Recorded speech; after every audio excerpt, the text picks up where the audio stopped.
Здравейте, ходя с едно момиче от вече година и месец и много я обичам. Проблема е следния, че първите 2 месеца от връзката ни тя не ми пускаше, а аз много исках да правя секс с нея, затова поразпитах по разни форуми как да я навия да правим секс. Един пич ми даде рецепта за някакъв кекс, който ще я накара да прави секс с мен. Тайната на кекса беше половин чайна чашка урина и една супена лъжица лайно. Отначало си помислих, че идеята е отвратителна и е абсурдно да работи, но толкова бях загорял, че бях принуден да опитам.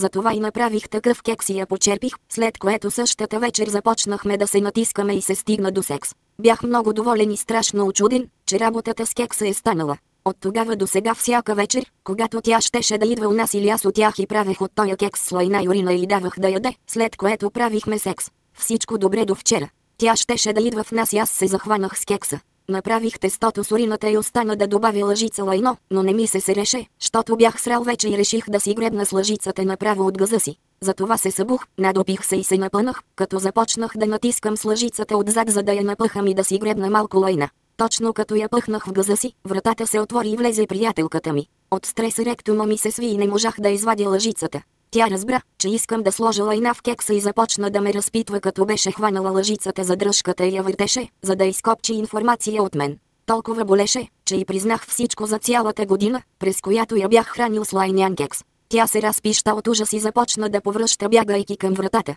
Опитах се да я последвам, но с смъкнати панталони и лъжица в газа, само станах за посмешище на съседите. От тогава не съм я чувал. Много ви се моля, помогнете ми да си я върна. Ако трябва, ще правя и други кексове, но си я искам обратно, обичам я.